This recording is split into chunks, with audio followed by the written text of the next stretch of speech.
கிரெடிட்ஸ்னு கூட பார்க்கல. தனுஷ் பட ஷூட்டிங்கில் எனக்கு வந்த கஷ்டம் அப்படின்னு சொல்லிட்டு நடிகை பார்வதி ஒரு பேட்டியில் மனம் நொந்து பேசியிருக்காங்க. அந்த வகையில் நடிகை பார்வதி திருவோத்து தமிழில் சில படங்கள் மட்டுமே நடிச்சிருந்தாலும் அவங்க நடித்த கதாபாத்திரங்கள் எல்லாமே அழுத்தமானது அப்படின்னு தான் சொல்லணும். அதன் காரணமாகவே அவங்களுக்கு அப்படின்னு சொல்லிட்டு தனி ரசிகர் பட்டாலுமே இருக்கிறாங்க. தமிழ் மட்டும் இல்லாமல் மலையாளத்திலையும் மிகப்பெரிய கவனத்தை ஈர்த்த நடிகைகளில் ஒருத்தவங்களா இவங்க இருக்கிறாங்க. இந்த நிலையில் தனுஷ் பட ஷூட்டிங்கில் நேர்ந்த சங்கடமான நிலைமை பற்றி மனம் நொந்து பேசியிருக்கிறாங்க அவங்க.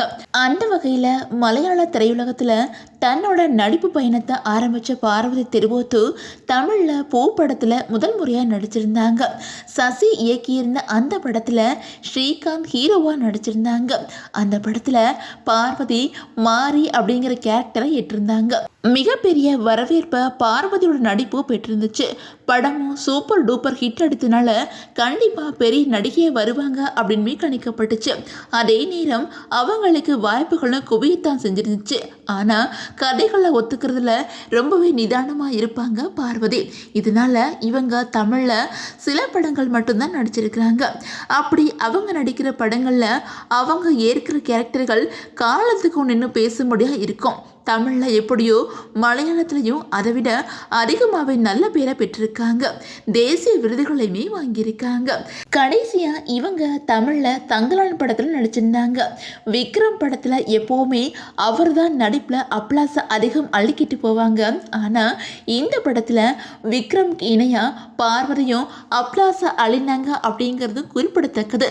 தங்கலான் படத்துக்கு அப்புறம் சில தமிழ் இயக்குநர்கள்ட்ட கதை கேட்டதாகவும் அதில் சிலவற்றுக்கு மட்டும்தான் ஓகே சொன்னதாகவும் அதை பற்றின அறிவிப்பு தயாரிப்பு தரப்புலேருந்து வரும் அப்படின்னு எதிர்பார்க்கப்படுது. பார்வதியை பொறுத்தவரை தன்னோட மனசில் பட்டதை பட்டுன்னு பேசக்கூடியவங்க.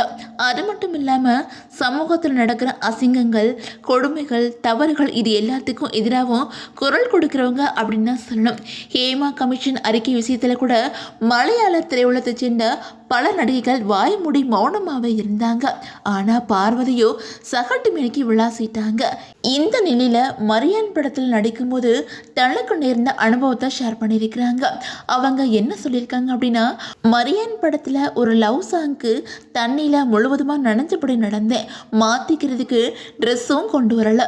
ஒரு இடத்துல ட்ரெஸ் மாற்றுறதுக்கு ஹோட்டல் போகணும் அப்படின்னு கேட்டால் அதுக்கு அவங்க அனுமதி கொடுக்கவே இல்லை.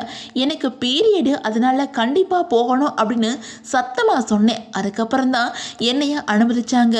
என்னையும் சேர்த்து அந்த ஷூட்டிங் ஸ்பாட்டில் 3 பெண்கள் மட்டும்தான் இருந்தாங்க. எனக்கு ஆதரவாக யாருமே இல்லை அப்படின்னு சொல்லிட்டு மனம் வந்து அந்த பேட்டியில் பேசியிருக்கிறாங்க. இப்போது இவங்களோட இந்த பேட்டி தான் சோசியல் மீடியா முழுக்க வைரலாகி வந்துக்கிட்டு இருக்குது.